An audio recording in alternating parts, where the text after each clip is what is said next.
মহারাজ, আমার এ রাজ্যের মন্ত্রী হিসেবে খুব অপমানিত বোধ হচ্ছে। বেশি চুরি চামারি করলে অপমানিত বোধ হয় স্বাভাবিক। কি বললে? হ্যাঁ, আমি চোর? ও সব বাদ দাও তো, আগে বলো তোমার কি সত্যি বোধোদয় হয়েছে? বোধোদয় হলেই ভালো। কারণ চুরি যাওয়া মোহরের পরিমাণ তো ওদিকে আকাশ ছুঁই ছুঁই। এসব কি বলছেন মহারাজ? দেখো মন্ত্রী, বেশি ভণিত আমার ভালো লাগে না। যা বলার তা তাড়াতাড়ি বলুন মন্ত্রী মশাই। এ রাজ্যের একজন ভাঁড়ের বেতন মন্ত্রীর বেতনের প্রায় সমান সমান। তাদের দুজনের বেতনের ভেতরে ফারাক প্রায় নেই বললেই চলে। আমি তো ভাবছি ভাঁড়ের বেতন এই মাস থেকে মন্ত্রীর বেতনের থেকেও বেশ কিছুটা বাড়িয়ে দেব। মহারাজ, আমি বলতে বাধ্য হচ্ছি, আপনি কিন্তু একটু বেশি পক্ষপাতিত্ব করছেন। কোন রাজ্যে এমনটা হয় না। মন্ত্রী মশাই রাগ করবেন না, আপনি একটু খোঁজ নিলে এটাও জানতে পারবেন যে অন্য রাজ্যের ভাঁড়ের বেতন আর মন্ত্রীর বেতনের ভিতরে কেন অত্যধিক ফারাক রয়েছে। এটা আবার খোঁজ নেওয়ার কি আছে? অন্য রাজ্যের রাজারা তো আর সবাই নির্দিষ্ট একজনের প্রতি পক্ষপাতিত্ব করেন না, তাই সেখানে সবাইকে তাদের পদ অনুযায়ী বেতন দেওয়া হয়। ভুল কথা। আসল সত্যিটা হলো আমার রাজ্যে মন্ত্রীর থেকেও একজন ভাঁড় বেশি কাজ করে, আর অন্য রাজ্যে তো আর সেটা হয় না। বরং আমাদের মহারাজকে এদিক থেকে ভালো বলতে হবে, কারণ উনি কাজের ভিত্তিতে বেতন নেন না। কি সর্বনাশ! যদি মহারাজ কাজের ভিত্তিতে বেতন দিতেন তাহলে মন্ত্রী মশাই ঘরে একদম শূন্য বেতনে যেতেন।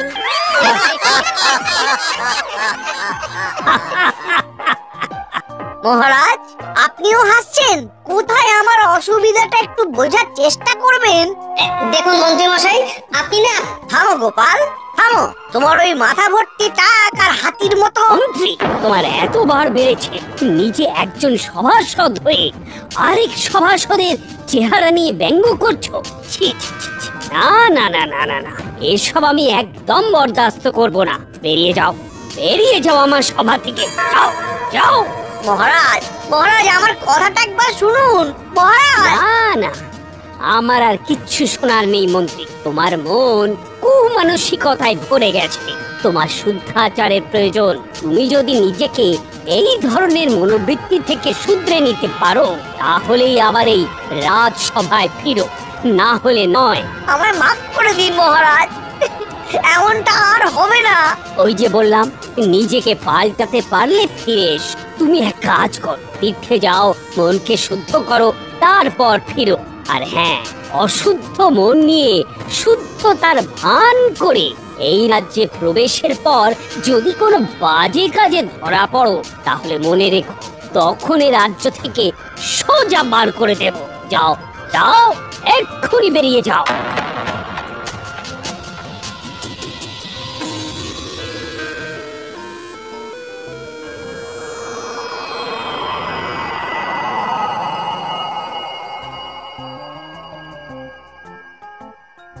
হিরে ঘটে ব্যাপারখানে কি? মন্ত্রী মশাই আমাদের ডেকে নিজে এমন উদাস হয়ে বসে কবি টবি হবে নাকি? আমার মনটা খুব খারাপ রে, তার সাথে বেশ রাগও হচ্ছে। কার উপরে? আরে গোপালের চেহারাটা যে হাতির মতো, সেটা বলতেই মহারাজ গেলেন চোটে। আমায় সব সভাসদদের সামনে তাড়িয়ে দিয়ে বললেন মনকে শুদ্ধ করে ফিরতে। ওই দুজনকে আমায় জব্দ করতেই হবে।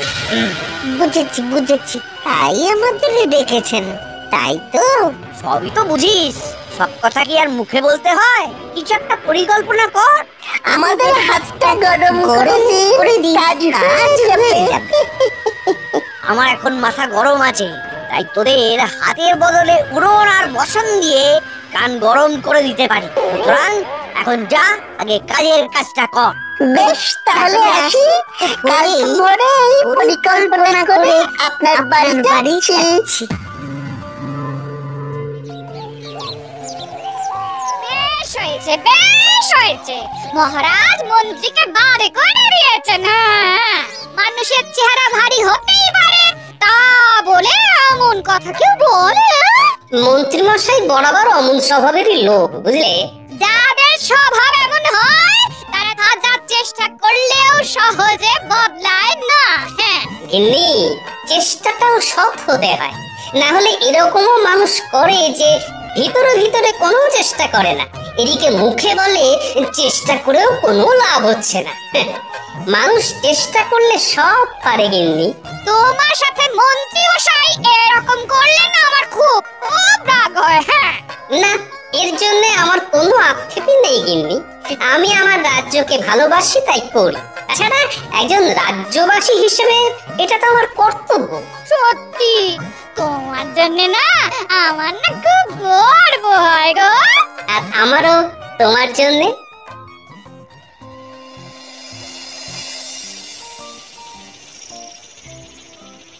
মন্ত্রী মশাই, ও মন্ত্রী মশাই, ওই ওই ওই ওই ওই ওরা এসেছে, ওরা এসেছে। আয় আয় আয়। কিরে বটা, তোর হাতে নাকি? এটা একটা বহু দূরের রাজ্যের মানচিত্র। আপনাকে এইখানেই শুদ্ধাচারের জন্য যেতে হবে। বেটা হতচ্ছাড়া, আমায় শুদ্ধাচারে কোথায় পাঠাবি তা ঠিক করার ভার তোদের দিয়েছি নাকি? আচ্ছা আচ্ছা, শুনুন মন্ত্রী মশাই, শুনুন।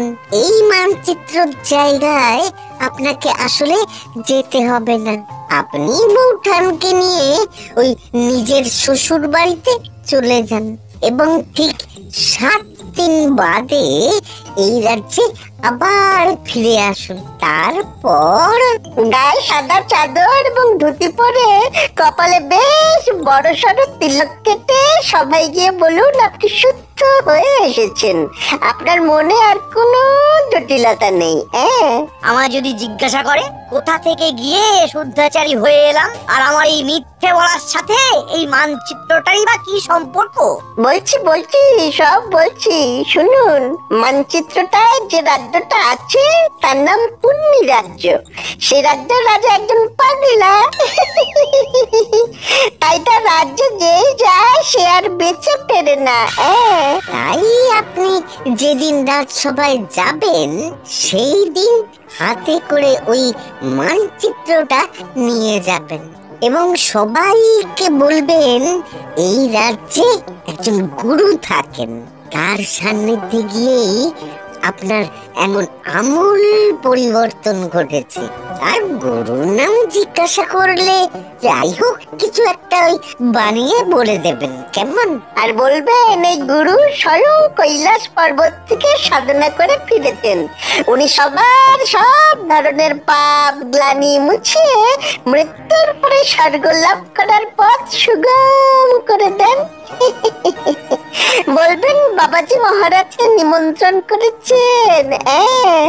আপনি এমন ভাবে কথাগুলো বলবেন যাতে ওই মহারাজ এবং গোপাল ওই জায়গায় যাওয়ার জন্য আগ্রহ প্রকাশ করে, আর একবার চলে গেলেই নিশ্চিত মৃত্যু।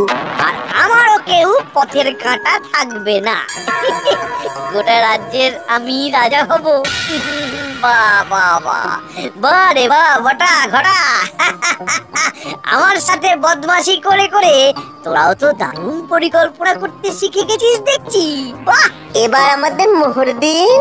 পরিকল্পনা তো শুনেই নিলেন। এত তাড়াহুড়ো করিস কেন বলতো? বারে পরিকল্পনাটাও তো তাড়াহুড়ো করেই দিলাম। তার বেলায় একদম ঠিক কাজ হবে, মোহর ছড়বে, এইটাই তো নীতি। দাঁড়া দাঁড়া দাঁড়া, আর বাজে বকিস না।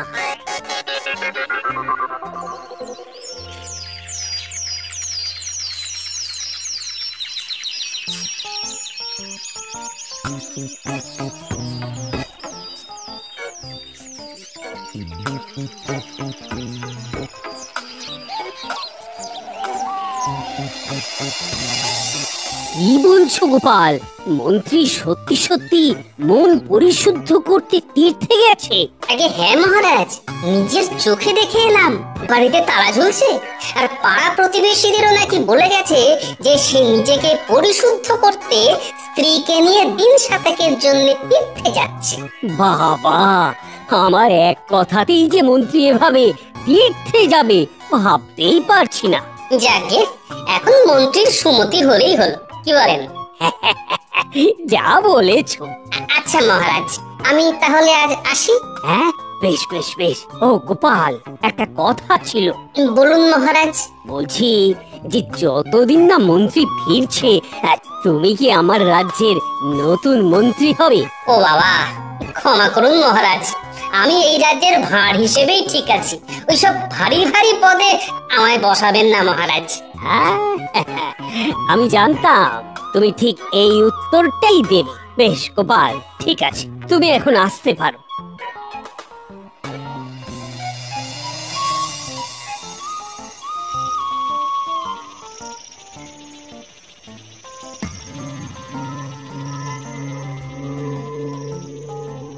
মন্ত্রী মশাই, তার শ্বশুর বাড়ি কেমন ঘুরলেন? শ্বশুর বাড়ি গিয়ে কেমন শুদ্ধাচার করলেন বলুন? বাজে বকিস না, বাজে বকিস না। এই নিশুতি রাত্রে তোদের কথা মতো ছুটে ছুটে এলাম। এদিকটার কেমন পরিস্থিতি সেটা আগে বল শুনি। মহারাজ গোপালকে রাজ্যের নতুন মন্ত্রী করতে চেয়েছিলেন, কিন্তু গোপাল রাজি হয়নি। এই গোপালটা মহা বদমাস। ওকে এই রাজ্য থেকে না তাড়ানো পর্যন্ত আমার শান্তি নেই। কালকে থেকে সবাই গিয়ে আপনি তো আপনার ওই নতুন রূপ দেখাবেন, সবাই দেখবেন গোলে জল। সবাই ভাববে আমি আমার সব জটিলতা কুটিলতা ঝেড়ে একদম শুদ্ধ মনে তীর্থ থেকে ফিরে এসেছি। হ্যাঁ মন্ত্রী মশাই, এদিকে আপনার জন্য একেবারে সাদা বস্ত্র প্রস্তুত করে রেখেছি। সকাল হলে সেই বস্ত্র পরে কপালে তিলক কেটে সবাই যাবেন, কেমন তো? এবং বলবেন হরে হরে হরে হরে, এই নিমিত্ত মাত্রকে মাগো ক্ষমা করে দিও। আর মনে করে মানচিত্রটা কিন্তু নিয়ে যাবেন, মনে রাখবেন ওইটাই কিন্তু মহারাজ এবং গোপালকে চিরতরে বিদায় দেওয়ার জন্য মূল অস্ত্র। আচ্ছা আচ্ছা আচ্ছা, বুঝেছি বুঝেছি। আমি এখন অতটাও বুড়ো হইনি যে মানচিত্রের ব্যাপারটা বেমালুম ভুলে যাব।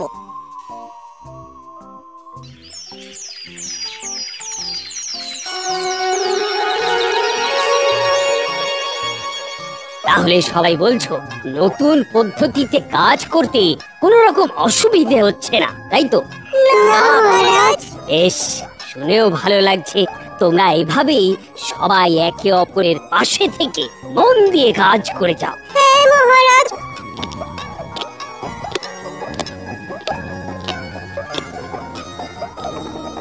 আরে মন্ত্রী মশাই, আপনি এমন বেশে, কিন্তু পুরো ভোল বদল। মন্ত্রী তুমি? কি বেশ বদল? শুধু আমার বেশ বদল হয়নি মহারাজ, গোটা আমিটাই বদলে গেছি। আমার এখন পৃথিবীর সব মোহমায়াই বড্ড মেকি মনে হচ্ছে। এখন আমার মন শুধু এইটাই বলতে চাইছে যে আমি নিজের মতো বাঁচতে চাই। আমি আমার মতো ভালো আছি, কারোর সাথে পাঁচি নেই। শান্তি শান্তি শান্তি। মন্ত্রী, ও মন্ত্রী, এ তোমার হলো কি? আমি যে তোমাকে চিনতেই পারছি না। এসব ব্যাটার চাল কি না কে জানে। মহারাজ, আমি আপনার কাছে কৃতজ্ঞ। ভাগ্যিস আপনি আমার মনকে শুদ্ধ করে তোলার জন্য তীর্থে যাওয়ার আদেশ দিয়েছিলেন। না হলে তো আমি আমার সকল পাপ ধুয়ে মুছে মৃত্যুর পর স্বর্গলাভ সুনিশ্চিত করতেই পারতাম না। মন্ত্রী মশাই, আপনার স্বর্গলাভ সুনিশ্চিত, এটা কি সত্যি? হ্যাঁ গোপাল, আমি তো আর আগের মতো নেই। আমি আমার সব পাপ ধুয়ে মুছে করেছি সাফ। তুমিও আমায় ক্ষমা করে দিও। এসো এসো, বরং তোমার পা ধরে ক্ষমা চাই। ভুল স্বীকার করতে এখন আর আমার কোনো দ্বিধা নেই গোপাল। তা কে তোমায় শুদ্ধ হতে সাহায্য করলো শুনি? আর তুমি কোথায় বা তীর্থ করতে গেছিলে? এই দেখুন এই মানচিত্রটা, এই যে এই এই এই এই গোল মতো জায়গাটা দেখছেন, এটা হলো পুণ্যি রাজ্য। আমাদের রাজ্য থেকে প্রায় 150 ক্রোশ দূরে এখানে ধুনি বাবার আশ্রম আছে।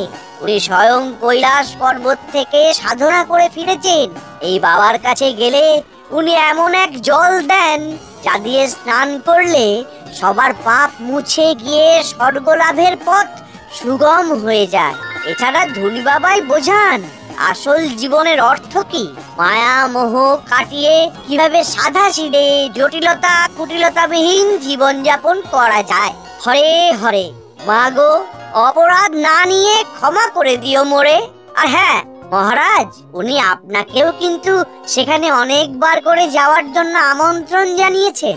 আমিও নিজের জীবনে অজান্তে কতই না পাপ করে ফেলেছি, তাই সেই সব পাপের বোঝা ছেড়ে ফেলে আমিও আমার মৃত্যুর পর স্বর্গলাভ সুনিশ্চিত করতে চাই। মন্ত্রী, আমি ধনী বাবার আশ্রমে গিয়ে জীবনের আসল অর্থ বুঝতে চাই। আমি ওনার নিমন্ত্রণ রক্ষা করতে চাই। মহারাজ, এত তাড়াতাড়ি কোনো সিদ্ধান্ত নেবেন না। আমার মনে হয় যে নিজের চোখে দেখছো তো মন্ত্রীর কি আমূল পরিবর্তন ঘটেছে। এরপরে আমি আর ধনী বাবার কাছে না গিয়ে থাকতে পারি, বরং তোমারও আমার সাথে যাওয়া উচিত। আজ্ঞে মহারাজ, আমি? আচ্ছা বেশ, আমিও যাব। না না না, দেখো সবাই মিলে এক্ষুনি গেলে হবে না। আগে আমি আর গোপাল ঘুরে আসি, তারপর তোমরা দলে দলে যেও। একদম ঠিক। তাহলে মহারাজ কবে রওনা দেবেন? কাল একদম ভোরেই রওনা দিতে চাই, বেশি দেরি করে তো লাভ নেই। আচ্ছা মন্ত্রী, আমি যেহেতু কদিন থাকছি না, তাই তুমি একটু কষ্ট করে রাজ্যটা সামাল দিও, কেমন? মহারাজ, আমায় আবার এসবের মধ্যে কেন জড়াচ্ছেন? রাজ্যপাঠ আমি যে দিয়েছি ছেড়ে। এই কটা দিন একটু সামলে দাও মন্ত্রী, আমি কিছু শুনতে চাই না। বেশ মহারাজ, আপনি যখন বলছেন তখন তাই হোক। ও মন্ত্রী, আরেকটা কথা, বাবার কাছে যাওয়ার জন্য কি কোন রকম বিশেষ নিয়মপত্র আছে? মহারাজ, সমস্ত অহংকার ছেড়ে, রাজবেশ ছেড়ে, সৈন্য ছাড়া একদম আর 5টা সাধারণ মানুষের মতো পায়ে হেঁটে যান, তাহলেই দেখবেন বাবা আপন করে নিয়েছেন। বুঝে গেছি বুঝে গেছি।